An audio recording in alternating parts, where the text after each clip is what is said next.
You want to do this again? Illustrations by Pete. So many of you loved that Draw With Me video. We'll try it again. We'll do another one, see if you like it again. I have quite a few more stories lined up. I don't know how far I'm going to get. We'll see. We'll get straight into it. Alright, here we go for round two. So, first, you know what? Before I get started, I wanted to show this. So, someone asked me a question, and it's a good question. It was, sometimes when you squeeze these water brushes, the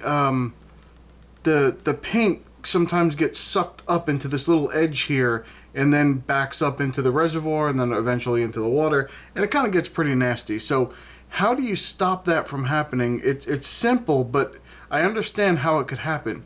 So first, if you're going to dip into your color, let me get the pan out here. So if you're going to dip into your pan, you want to squeeze the water brush out first and then dab it off, and then without squeezing it, dip into your color and then put it on maybe a little palette or something like that that you can move. But you don't want to squeeze it and hold it onto the paint, because you're either going to get too much water in your paint, or when you let go, you're going to suck that paint up into that little reservoir tip. So make sure you get some water out there, dab it off a second, and then put it in there, and you'll get plenty of paint. It'll pick up plenty of paint. It's not a problem at all. So, and then you can come over to your palette and put that on there, and there you go. No problem. Alright, so I'm going to do another line and wash, but I might mix it up a little bit. We'll see how this goes. I've had some ideas, and I think I want to try and follow through with those ideas and see how they work out. So, alright, so I do have a list of things that I want to talk about. Let me open that up, because I will stop in the middle and forget what I'm talking about. So, okay, this is going to be a regular line wash, and just like I did last time, but I might add another element to it because I wanted to try something, and I don't think I've ever tried it yet. I don't even remember if I've ever done this. So I'm going to try and do this the best I can while I'm talking. So this is going to take a while, but I'll try and get all the detail I can on here.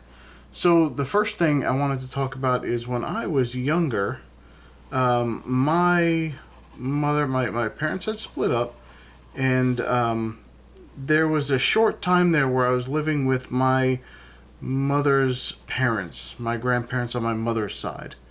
And it was an interesting time for me, of course, being young. I was only 4 years old, and probably until I was about 5 years old. I don't remember how long that lasted.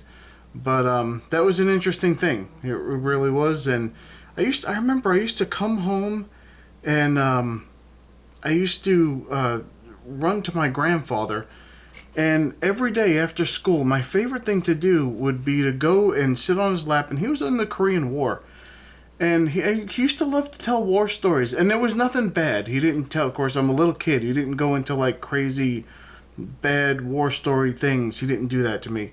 But what he did was he wanted to, I guess, kind of share just the funny stories of him and his friends and some crazy things that they did and that kind of stuff. And that was actually pretty fun. And I remember we used to eat pepperoni and cheese. Sometimes we would eat the government block cheese that you had to cut yourself with the little cheese cutter. It could have been that, or it could have just been, at that time, it could have just been that's how cheese came. I don't remember really. So you used to just get the block. I think it was a little bit cheaper if you got the block, and then you can not worry about all the slices. You slice it yourself, and it was this weird little grater thing. It looked like a roll. It was a strange looking thing. You know, it had, it's hard to explain. It looked like this, and then it had two things coming off here with a bar and then a wire, and then you'd write it down the cheese, and it would slice the cheese. If you've never seen one of those, it's a very interesting thing. You can make the slices as thick or as thin as you wanted, and it was very interesting. But I used to have fun with that. My grandfather and I used to sit there and do that, and he was legally blind and legally deaf and had no legs up to his upper thigh, and so I just remember a lot of times we would just sit there talking, and I'd take his walker. I used to love to take his walker and pretend that I was in Star Wars. If you lay a walker down, you have these four things pointing out and your head sticking through the middle whole thing, and you kind of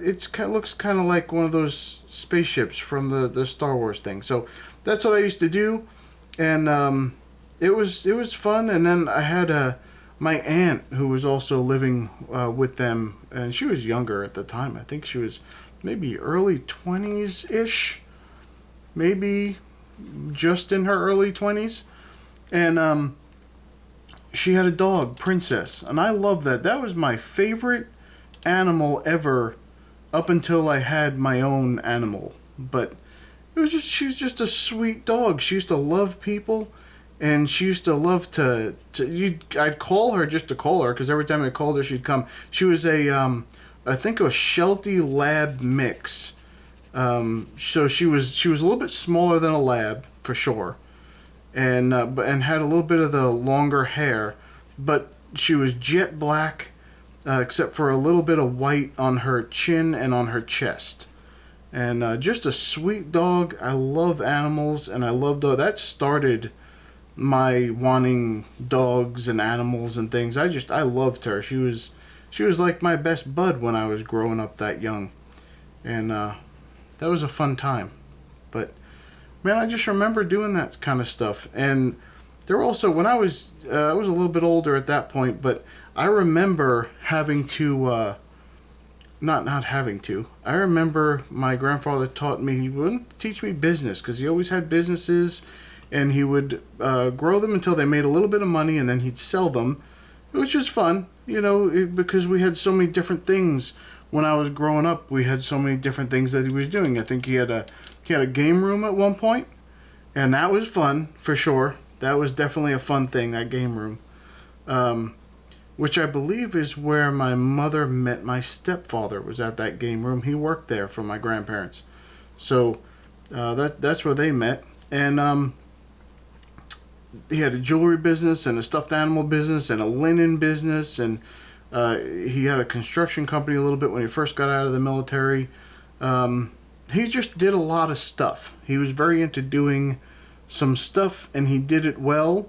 And he was always a really good boss. He used to take his employees, whenever they were making a lot of money, he would basically say, okay, this is how much money the company needs to survive, and this is how much extra we're going to put into the growth of the company, and then the leftover, they would do bonuses for the employees. And very nice, and treated people very well all the time, no matter what.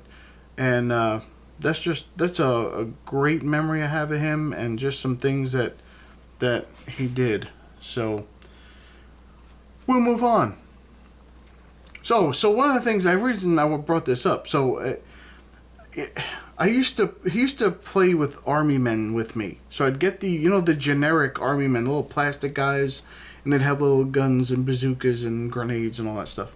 Anyway, we used to play army men, and he used to set them up on the kitchen table, and he used to say, okay, now if you have this person, then you'll have this person next to him, and he'd talk me through the whole process. It was very interesting. And just stuff that I never would have thought of course. And at the same time, it was I guess to me it was interesting because it was him. But he used to tell me that stuff. We used to set it up, and I would have this on the kitchen table, have this big battlefield. Right about that time, my grandmother would walk in and say, "Okay, it's time to clean up because, we gotta have some dinner." But it was fun. It was a lot of fun, and I never forgot that. It was really cool. So I did that, and then, now it might sound bad because I used to play, war with my friends. I used to have our plastic guns, and as I grew older, not at that stage, it was a little bit older than that, but I wasn't that much older. I was probably from the ages of 6 to 9, somewhere around there, doing that when I lived in the area that I'm remembering, that I used to do that. So, but it was interesting, and we never, even though I did all that, and I played all the violent video games, and played war with my friends, and we wrestled and all that other stuff. I was never in trouble. I was never wanted to hurt anybody. It didn't do anything to me mentally. Maybe I hear that argument all the time. Oh, it's the kids with the violent games, and we've just numbed them to violence and all this other stuff. I don't know. I think that you got to take a little bit of responsibility as a parent when you start to get into that area. You've got to, I didn't do that because I was taught to respect everyone and not want to hurt people. And maybe if you were not taught that way, it's possible that you could have been one of those people that you wouldn't have cared, and maybe you would have hurt somebody, and that would be terrible. But I think it's very interesting the way people talk about it now and say, oh, you got to blame this and blame that. Look at how things have changed in our society because of this, or people are more violent because of that. And I don't know if that's 100% true. As a matter of fact, I don't think it's true at all. I think it's, people have to take responsibility for what they're doing in their life. And sometimes it can be true, I guess. If you seriously desensitize someone, you don't teach them right from wrong, I guess they could have that effect and turn out that way. But man, if you teach people the right way and how to respect people and just, I guess that's all really people want. They just want to be respected. They just want to be treated nicely and pleasantly and equally, and that's it. They're fine. They're not. No one's trying to hurt anybody. Of course, if you take that away from someone, I can see how that would be not a good thing. So, anyway, that's not the subject that I wanted to get on. I don't know where I went. Then we're going to switch topics here. So, my wife and I always wanted a pug, and that was the dog. That was the direction the dog thing was going in. So anyway, we always wanted a pug, and I guess we spent years looking for a pug because we didn't want to just go to the puppy mills or whatever. But one day she's at work and she calls me, and we were gonna name our pug Porky. That's just what we were gonna do. But I knew I wanted a female dog. I did not want a male dog because I didn't want it marking the house, and there's a couple of things that come along with that. So I said, okay, I wanted to have this female pug named Porky, and that's what we did. She called me up, and I'm at work, and she says, I found Porky. And I said, what do you mean you found Porky? I didn't know we were looking for Porky. She said, no, I found Porky. It's at this shop over here, and no one will adopt her because she has a heart murmur, and people are scared of that, and rightfully so. They should have been. But we said, you know what, we're gonna take her and we're gonna take care of her. So that's what we did. And right about that time, we also moved to New York for a little while to help out in some family business, and we did that. And right about that time, we had a little bit of extra money because we were making decent money at that other company where we were involved in and helping them do some things. And it was a half family business, really. It wasn't entirely owned by our family. It was just kind of like a partner deal, and the other person needed help. So we had an Amazon business. We got them up and running with an Amazon business that was hair care products, and we got it up and running to about $100,000 a month. It was a very good, profitable venture for them. We were making decent money, like I said, so we were able to take care of Porky, but she has some serious heart issues, and she had a cardiologist, and she had other doctors. I think she had 3 or 4 doctors, and every time we took her somewhere, we'd have to get x-rays and all these things and make sure that she was taken care of and okay. And it was rough. And it was a time in our life when we were able to take care of the dog that I'm so grateful that we're able to do that because she was such a sweet girl. And maybe I'll put a picture up on the screen if I remember to do that while I'm doing this. I'll get a picture for you up there. She's such a sweetheart. And just a funny dog. I remember we would, she loved the Chinese food delivery person. She loved that person so much. That guy, he would show up and she would just start spinning and running as fast as she could around the living room, and he'd come in and pet her, and she loved him. It was pretty cute. It was a cute thing, and but we had a blast with her, and I was just happy, and it was perfect timing because, like I said, we're able to take care of her, and right about the time that she was starting to fail in health. We only had her about 3.5 years, I think, and then her heart grew so big that her body could not support it. So one night she just went into heart failure, and we took her to the vet, of course, immediately the emergency room, and they said, yeah, there's nothing we're gonna do here. It was the end. It was the end for that. And it was sad, but I'm just so grateful that we were able to do that at the time. And right as that ended, that's when her life was gone. I mean, it was taken from us, but it was almost like a perfect timing thing, because if we would have stayed where we were at the time, we would have not been able to afford to take care of her the way she needed it to.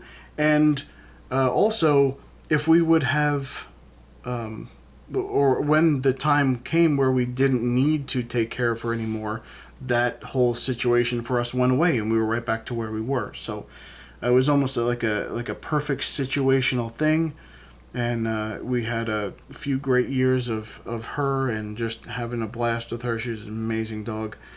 And that is, I love animals. I love dogs. Our house will always have a dog. And that was something I wanted when I was a kid. I wanted a dog when I was a kid. And I didn't have a dog. We had a cat. This is another story. So my stepfather was an exterminator. He goes and visits one of his monthly service customers, and they said, listen, you have to take this cat or I'm going to put it out of its misery. And we said, well, that's not a good thing. So he said, look, my kids are abusing this cat. They broke its back legs. They broke its jaw. Something. I mean, they were just abusive to the cat. They're sick kids. So anyway, it had nothing to do with the video games. They were just sick kids. So right about that time, my stepfather comes home and he says, I have a cat. Now, he was not an animal person. He believed animals belonged outside, and a lot of people do. I do not. But not domesticated animal, not like a dog or a cat. I don't think that they belong outside. But a lot of people do, and that's what you believe, and I don't. I think that they are a part of the family, and they should be a part of everything. And our dog has a very comfortable bed, and it's a memory foam mattress bed because it's our bed. So that's how that works. But anyway, some people don't. Some people don't like that, and I get that. But anyway, like I was saying, he brought home this cat who was just, and rightfully so, but a mean cat. This cat was not happy at all. This cat was miserable, and even after a while, it would come cuddle with you once in a while, but for the most part, it would just hide. For the first, I'd say 6 months, it would hide under the couch, and as you were walking past, it would jump out and latch onto your legs and just go to town and just bite and chew and scratch, just trying to kill you, basically. But and they say, oh no, it's just playing. No, it's definitely not playing. That's not how anyone plays. It was fighting for its life, even though it didn't know where it was. That's all. It just, but it's okay. We gave it a wonderful life, and I believe the cat lived for quite a long time and did well. Of course, the back legs had some issues and things like that. I just stuck my hand in the painting. Anyway, it doesn't matter. That's okay. That happens sometimes, and it adds texture. That's what I like to say. So anyway, Gizmo was the name of the cat, and the one thing I don't like about cats, I can't get past, and I've had a cat too. I think I've talked about our cat Spade that we had, because she had a pattern on the front of her face that went down forehead into her nose, and it looked like a spade, like a playing card spade, and that's what it looked like. So that's what we called her. Anyway, but she was nasty too. But she was never abused. We took That cat had everything. It was like, it was ridiculous. Anyway, but she was just a nasty cat. She just didn't like people. But I don't understand cats so much. And the one thing I really don't like about them is the smell in the house. Now, we had everything. We had top of the line. We got that Buddha box thing with the charcoal filters in it, and the cat goes in it, and it doesn't matter. There's an opening there, you smell it. I don't care what anybody says. Oh, we tried all the charcoal this and charcoal that. No, it doesn't work. Let me tell you, cats smell. That's just what happens. They smell. Even if you clean it right away, that initial smell, it lingers for a while, and you have a cat who smells. It's what happens. I'm not trying to put cats down here. That's just how it is. So, anyway, we were more of a dog house here. And I like cats. I do. I will. My friends have cats, and I go over their house, and I'll pet their cat. I love their cat. I just don't want the smell in my house. That's all. And you can smell. As soon as someone has a cat in their house, you smell it. And that's what you do. If you're a cat lover, that's what you put up with. And you don't think it's a problem. For you, it's whatever. That's how the cats come. So that's how you deal with it. We don't do that anymore. We did for a while. We had a cat for 13. No, I'm sorry. We had a cat for 17 years, I think it was, and it was an experience. The short story is that we got her. She was playful and everything, and then something happened when she was spayed and turned into a lunatic. I mean, she hated everyone, especially my sister-in-law. She used to chase my sister-in-law around the house, wait for her outside the bathroom, and as soon as she would come out, just terrorize her, just jump on her and start scratching and biting, and almost like the other cat that I had did. But the other cat that I had was a Persian. She was just a domestic long hair, so she was just nasty. She was looking to hurt somebody. That's how that worked. So I don't know. That's some cats are like that. That's just how they are. So, but we like the dogs, and we're gonna always have a dog in the house. And I did talk to you a little bit about my boa constrictor. It's a 10.5-foot boa constrictor that I had, and at least when it was mine, it might have grown a little bit bigger when I left the house, and of course my parents had to find someone to take it up in the city and give it a real life, because it had outgrown anything that we had for it. So that's fun. So let's see, where am I? I want to do something on the outside, and I'm not sure what I'm going to do, but I'll play around with it and figure it out. I think I know what I want to do. So, okay. So anyway, there are so many different animals that you could have, with the fish and the turtles and well, now my stepfather had a tortoise too. Now this is a different stepfather. I have to get some water here and pull out some pencils. But anyway, my stepfather had tortoise, and he had giant tortoises in these giant cages that were in his living room, and I thought that was weird, because they're kind of not really roaming much. He had a bunch of them. He had some that were in cages, and not cages. Some that were in smaller tanks, and some that were in giant tanks. And he had some giant tortoises. He had 2 giant tortoises. The things, I don't think you could lift it up. I think they were the size of a living room coffee table. They were huge, and they were in his living room in a giant tank. And it was a nice area. But I'm not going to do this. I was going to do that. I'm not going to do it. So anyway, it was a nice area, and he had a big open living room. I mean, the thing was open. There's not even a question. It was wide open. And I know some of you think I'm going to ruin this by putting this black all around it. Why would I do that? I don't know. I'm not going to put black all around it. I'm just going to put some black in some places. That's all. So don't freak out. Some of you don't like that. I start to make a painting and then I go to start to put black around it and everybody freaks out and they get all upset. I'm just going to put a layer around it with some spots that get a little bit thicker. That's all. So anyway, I was talking about tortoises, wasn't I? My sister has birds. She now is in Italy on a farm and has a ton of animals, chickens, and she's got a. What does she have? She has a cockatoo, and she has a macaw. I believe she has a macaw. Either she has a macaw or she's getting a macaw. I don't know if she has, but she has and huge outdoor spaces for them. She's on a farm in Italy with olive trees and just beautiful stuff. I cannot wait till I can eventually maybe one day go visit her and see everything that she has there, because I would probably love the seclusion and I would probably love uh, I just like to be around the animals and be around the nature. It would be nice. Not in winter. They get snow there. So she's southern Italy, but they get snow. So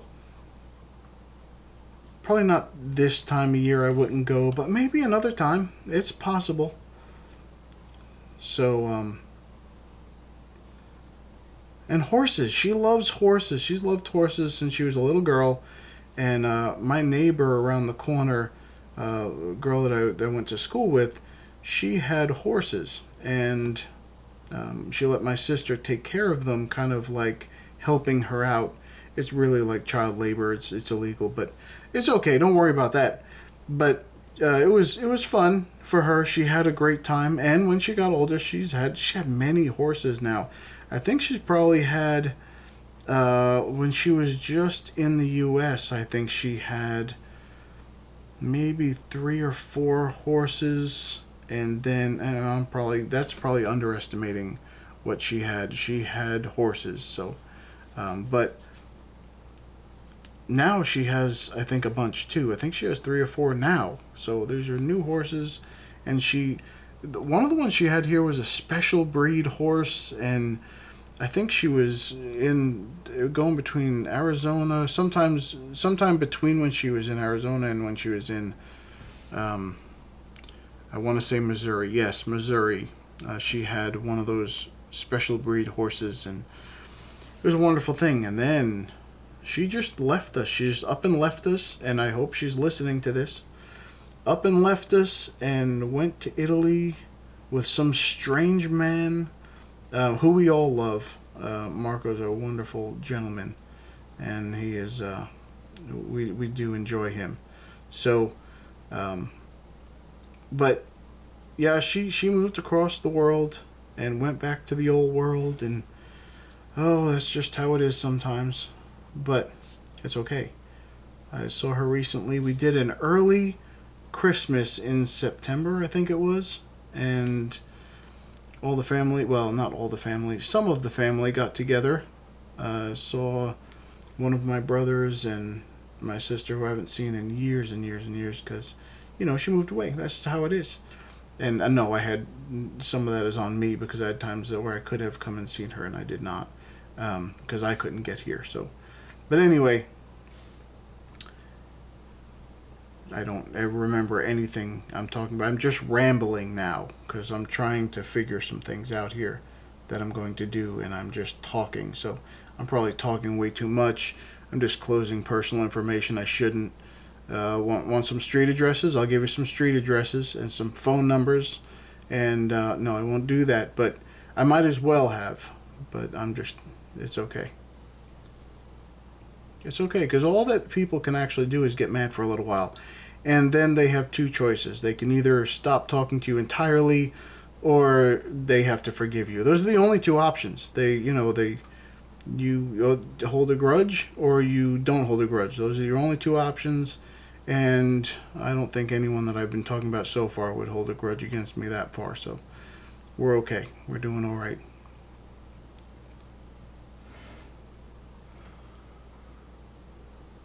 Okay, so here's a question. I am a positive person. I like when people are happy. I love when people are happy and excited and chipper. I really do. But some days I just want to knock them around a little bit. I'm not just want to poke them in the eye. Just one time. I'm not saying anyone should ever be violent towards anyone else ever, but sometimes that chipper person when you're just trying to get through your day and you're having a time and I feel like two different people because I love when people are happy. I love when people are enjoying their life and they're excited about life and they're happy. I love that, but some days I don't love that. Some days I wish they were having a miserable. No, I don't want anyone to have a miserable time. I just don't want them to share their good time with me. That's all. I think that's what I'm trying to get at. I wish they would keep their good time to themselves and leave me way out of it, all the way out of it. Don't include me at all. You don't have to invite me to that barbecue. So, but that's just. Are you that way? Do you have those people where you just, man, you just wish that they would shut up and stop being so happy because you're just having a bad day sometimes? And people think that if you're having a bad day and them acting all chipper and all that stuff around you, that it would cause you to have a good day. Well, let me tell you, that doesn't happen. Stop doing that. Just stop it. We want to hurt you when you do that. And I don't ever want to hurt anyone. But that's not entirely true either. So, let me see what's next.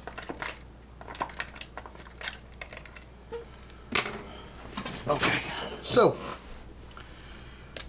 anyway, it's hot in here. I can't put the fan on because you'll see this shadow over the paper constantly, and I can't do that. But it's hot in here, and I got to keep the door closed because everyone else is sleeping here at 11:30 at night, and so that's just how it is. Okay, anyway. I know I make it seem like there's a house full of people here. It's just my wife and my dog. That's it. But I say everyone because that's everyone. I'm not lying. I'm telling you the truth. That's everyone. So, anyway. So I'm going to just go into some detail here and see what I can get away with. So anyway, I might have messed up putting the thick line around everything. That's okay. Don't worry about it. There's always next time. Okay, I talked about the chipper people that I want to poke in the eye. All right. Well, let me tell you, this is something that's weird. I never thought, there's a lot of things I would like to, I don't right now, but I would like to spend some money on. And, there's nothing wrong with that. If you have it and you think you can spend it and you have extra, there's nothing wrong with that. And take care of your things that you have to take care of and help the people you can help, and you have some stuff left over, you can, whatever you want to do. So, but there are some things I like to spend money on, and then there are things that I never thought I would spend money on. And some of the things that I never thought I'd spend money on is something like computer storage.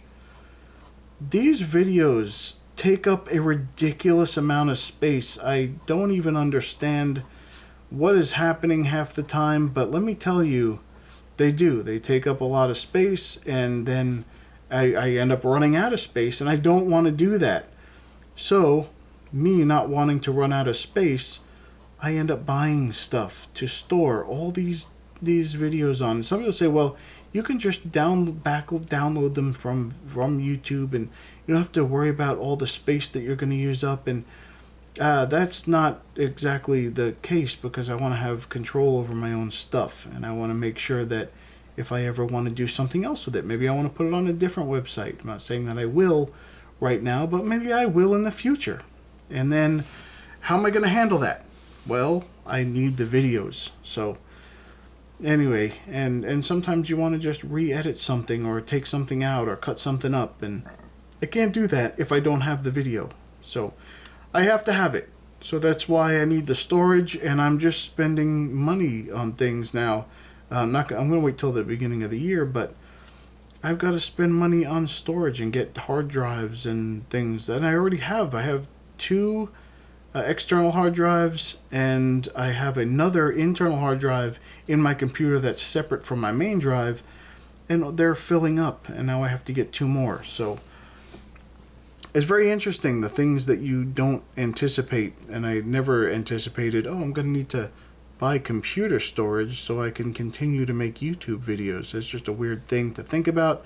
You think about things like, oh, I should get a better camera, or I should get better sound equipment, but never, I need more space to store stuff. It's like you're buying a virtual closet to put stuff in that you're probably never going to touch again. It's like I've become a hoarder. I've become a digital hoarder. That's not good. I don't like being a hoarder. I try to clean things out as much as I can, as quickly as possible, all the time. But sometimes I need to hoard things, I guess.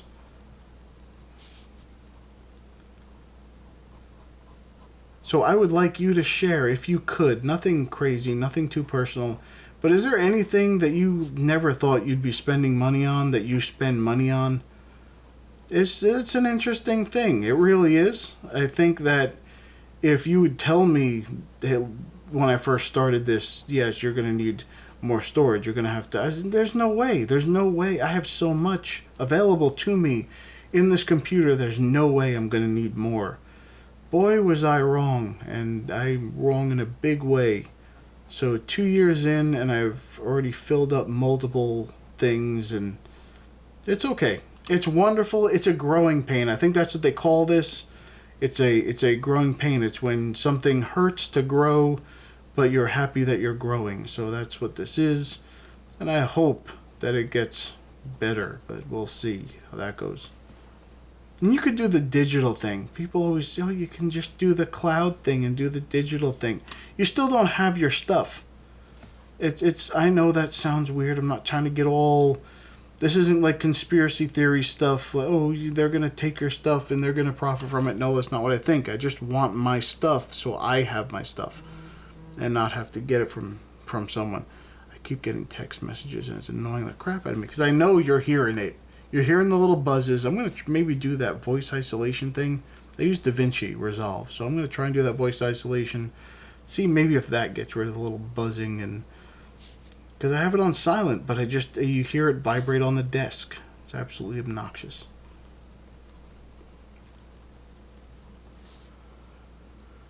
So here's one. Doesn't it seem like every other week there's not every other week, it's every week now, and I've been paying attention a lot because I knew I was going to mention this on one of the videos. But doesn't it always seem like every week there's a discovery that changes everything? It changes everything that we think about, everything we know about everything. Is the whole thing we were wrong? Yeah, but you taught it to me like it was a fact, you piece of trash. When I remember them changing textbooks, during the middle of the year, they would change science textbooks, and they would be like, oh, no, I'm sorry, this is bad information now. You should be thinking this way. This is how it actually is. And what we've taught you is now completely wrong. But at the time you were teaching me, you told me it was fact. I wasn't allowed to question anything you were saying. You piece of garbage. They do that all the time. And if you say, yeah, but you were lying this whole time? No. This is the best information we had at the time. But you told me it was a fact. I couldn't question you. Then you tell me, no, I'm sorry. We're actually entirely wrong about that. We have no idea what we're doing. And I mean, they're like weather people. And scientists are like weather people. They're always wrong. They would never admit it. And they just brush it off and hope that no one ever pays attention to it ever again. It's crap. It's garbage. And there's some things you just shouldn't accept. You just question. I always say question everything. And sometimes you get an answer that you like, and sometimes you get an answer you don't like. But question everything. Don't let anybody tell you that, especially if they say that they're an authority. If they're an authority on something, you know it's a guarantee that they're wrong. That's all that is when they say they're an authority. They're guaranteeing you that they are full of crap and they're just spouting what they're told to tell you. And they say things like, don't you know this? How do you know that? Well, if you don't think this, then it's only because you're just believing whatever you hear. That's all you're doing. You're not the one who made any discoveries. You're sitting with a book in your hand, and someone told you something, and you're accepting it as truth. It's the same thing that I'm doing. But anyway, that's just a little side rant. I don't know. That irritates the crap out of me. Everybody's always an authority on, so you cannot question anything. You can question everything as far as I'm concerned, and you should. If you don't, you're doing something wrong. I think you're being a bad human because you're just listening to what everybody else says, and they're wrong. They don't really have you in mind when they're trying to tell you something. Actually, what they're trying to do is tell you how smart they are when they tell you this is fact. It's fact? How do you know it's a fact? Even a real scientist will tell you nothing is actually proven, because that's the truth. Nothing is proven, because even if you drop a pencil and I drop the pencil on the page, you say that's because of gravity. All you can prove is that right there in that moment, at that time, in that spot, gravity existed. But you don't know that it still exists everywhere else the same. Matter of fact, there are several places on Earth where gravity is entirely different than it is everywhere else because of different things. There are things that happen in the world, and there are different situations and circumstances, and they change. And so when they change, they're no longer, oh, that's fact. No, it's not. It's different here. I think I heard recently that they even questioned gravity, that it was they were saying something about how the theory of gravity that we know today doesn't explain this new thing that they found. And of course not, because it's something new that you found that you didn't know existed, so you couldn't make an assumption about it yet. But as soon as you found it and it was wrong and you were proven wrong, you still didn't take any. It's just, oh no, we know all this now. Well, how did you didn't know it last week. Now all of a sudden you're saying it's fact again. You pissed me off. I had a biology teacher. He was, I almost got this video shut off talking about him. He was something else. And there was a lot of female students complaining about him, if you catch my drift. And I knew some of them were my friends, and so I knew all about the situation that was happening. And I questioned some things that he was saying, and I told him that some of the things that I learned the previous year said this, and now we're saying this. And he said, well, that's because we found this. I said, well, okay, well, next week you're going to find something else that's going to make what you're saying now just a bunch of crap. So why are you telling me it's a fact? You can't do that. You can't tell me it's a fact. You're going to change your mind next week. Does that sound like a conspiracy theory? It could be. I mean, they always said, what if they said the moon is made out of cheese? What if they said that? Would everybody believe them? No. They'd say, oh, obviously that's not true. Until they go there and they pull a piece off and they're like, holy crap, it is made of cheese. This changes everything we know about the moon. It's really cheese. You bunch of morons. Did that get a little dark? I was a little angry with that. But I get a little bit frustrated with people who swear that they're an authority on something. They tell you all this nonsense and then they end up being extremely wrong. And they say, well, that's just what we knew at the time. That's all. Now we know this, so this is all wrong. But you made me feel like an idiot for thinking that it was wrong, and now it is wrong, and you don't then feel like an idiot. Now I still feel like an idiot because I'm questioning that it changes everything, and now you have all the other facts. Oh man, I think I went on way too long about this, but that irks me. That's something that really gets to me.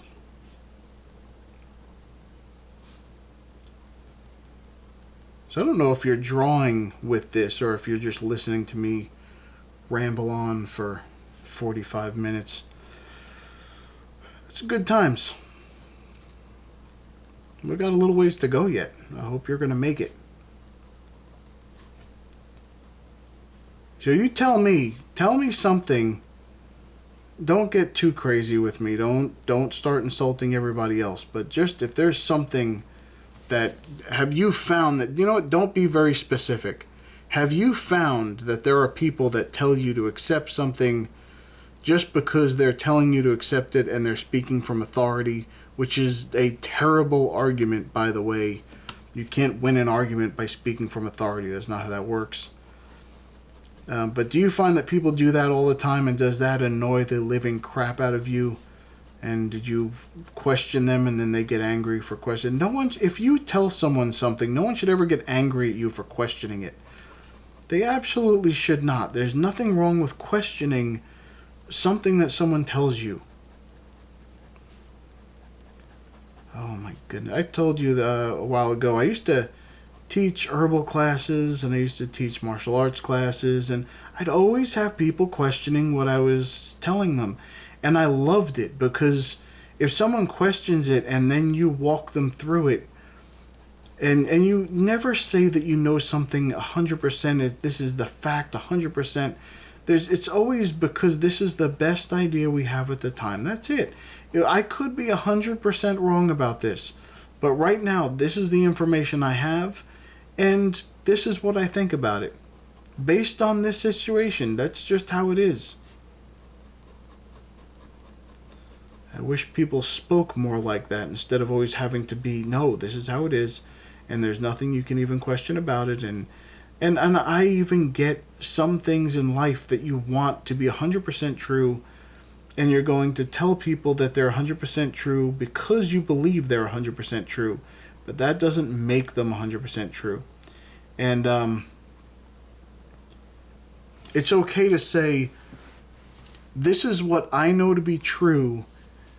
Even if you say this is what I know to be true in my heart or in my mind or however you want to word that, and then let that, but you may not be able to accept that. That's viable too. Someone could say that to you.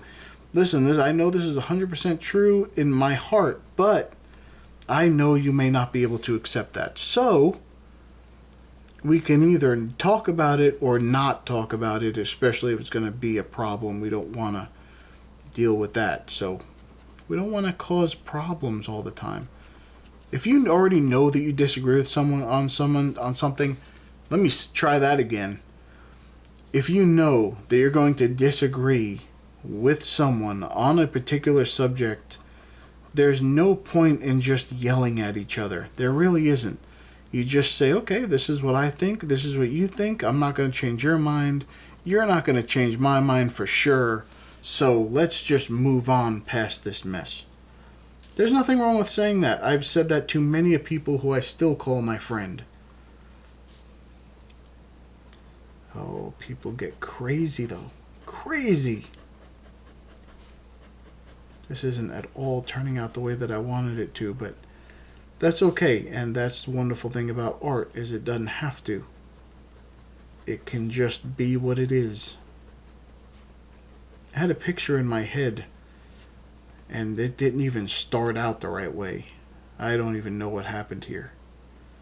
This is like a cross section of some weird, like, jellyfish from another planet or something. I don't know. There's the heart, I think. That's like, can your intestines be above your heart if the thing is swimming this direction? Is this the brain?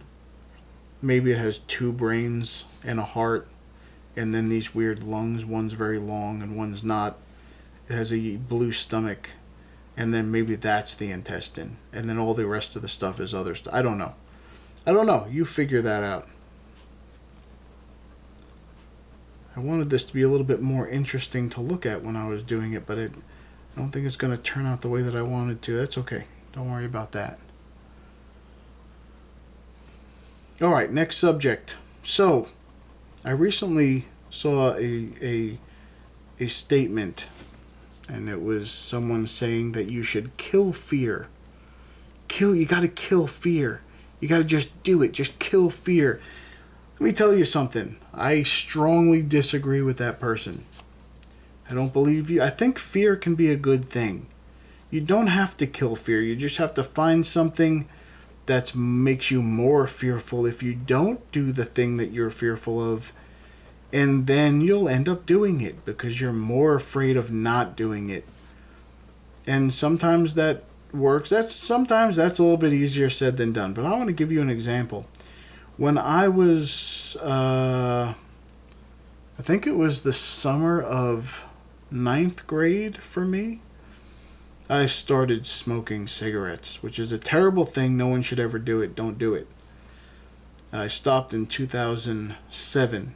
So that was a very long time that I ended up smoking cigarettes. So here's what I wanted to say about that. When I first started, I didn't tell anyone.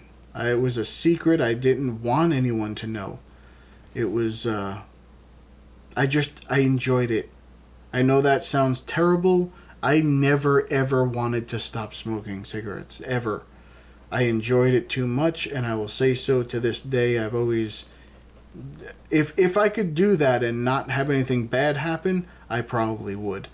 The smell didn't bother me. Nothing bothered me. I just enjoyed it. I liked going out after I ate something, or you wake up in the morning, that first cigarette, it was wonderful. I'm not glorifying it. I am. It's just, I don't want to do that. I have to tell YouTube I'm not. So, it was terrible. No one should ever do it. Really, it's very dangerous. You can become very sick, and it can hurt you. It can ruin your life. It ruined everyone that you know's life. So, you definitely should not do that. But anyway, that was not enough to make me quit. That is not why I quit. I had to find a reason to quit. And my reason was that I fell in love with this idea. Let me tell you the whole story. So, I was in Tennessee, and I started studying herbalism because I was in martial arts, and I wanted to come up with a liniment that could do the things. Listen, if you hit something continuously, you're going to damage the nerves, you're going to damage the bones, you're going to damage the tissue. And I wanted to do the conditioning without damaging anything. That doesn't seem possible, but it actually is. There are plenty of things in herbs that you put them in high concentration of alcohol, they absorb through the skin very readily, and they help tissue. They help external things very, very wonderfully. So, and if you don't do that, you'll end up with damage. And that's how I know that it works, is because I don't have the damage and I did all that. So, but getting herbs from China to do these things, or anywhere overseas, you don't know if they're tested for heavy metals. They could be very dangerous. In many cases, the not the batches that I got was I had from a reputable place, but you could have batches come through, and you'd hear all the time about, oh, don't use this batch if you got it from this place because, they had some issues with some heavy metals or whatever. So, I said, well, and they're so expensive at the time. They were very expensive to get. You had to get the exact ones. You had to learn the formulas. It was terrible. Anyway, so I started studying herbalism so that I could get some Western herbs that did roughly the same thing. Is there anything that acted the same way? And you can tell because it has the similar components in them, or it has a similar effect on the body, usually because similar components, similar chemicals and things like that found in them that do the similar things that you were looking for in the other one. So that's what I was looking for. So I started studying herbalism for that reason. And while I was doing that, I said, well, I fell in love with it. I just loved studying the herbs. I loved figuring out what was going on. So I said, well, I want to start teaching and be an herbalist and start maybe seeing people. We'll talk. We'll just come up with ideas and see if they can improve their health and that whole thing. Well, here's the kicker. You can't do that, but you can do that. But In China, they would do that, and they'd be smoking cigarettes while they told you that. But you can't do that in the U.S. and smoke cigarettes. You're looked at like you have 10 heads. You're trying to get me healthy, but you're smoking. That's no good. So I ended up where I had to quit smoking in order to do that. And I was so afraid of not being able to do that that I had tried to quit smoking many times before that, and it just didn't work out. I would end up smoking again. Why? Because I really wanted to. So that's why. But and I'm glad I quit. I am. I would not right now. I would not ever pick up another cigarette because I also have an addictive personality, and that's not good either. So if I were to do something like that, I think I would be in a lot of trouble. If I picked up even one more cigarette right now, even though I haven't smoked for so many years, I would be hooked again. So I don't. But and it was it was probably the hardest thing that I've ever had to do in my life, and still miss it to this day. From 2007, I still every once in a while crave that, and that's not good. That shows you what kind of hold it can have on your life, and it's not good. You don't want something that can do something like that to you, just because it's control over your life that nothing should have. So, as it is, I mean, already I'm addicted to water and food, so that's already a bad thing. I'm thinking of going breatharian for a while, but it'll only be for like a week or two. I won't make it. So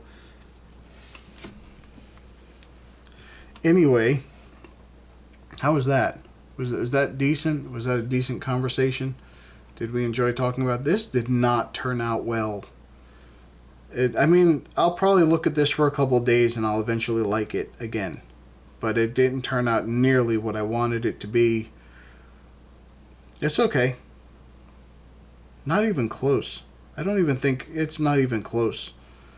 I'm going to try this again another time. We'll do another video like this where I maybe get this right, and we'll see about that. But this is about it here. So thumbs up the video if any of those things apply to you, and let me know what you think about it. Was it decent? Was the conversation, did I go too far in any area? And my family, if any of you are listening, you can tell me as well. Did I talk too much about you? Did I tell people too much? I think I mentioned a couple of names. I don't know if I should have done that, but I don't have any permission to do that. But nobody know. I didn't do last names, and I'm only going to hand out your street addresses to the people who ask. So don't worry, I didn't just blurt it out. If they ask, I'm going to give it to them though. All right, that's about it for me. I didn't sign. Hold on. Don't go anywhere yet. Hold on. Okay. That's about it for me. I'm going to go. I'll see you in the next one. Bye.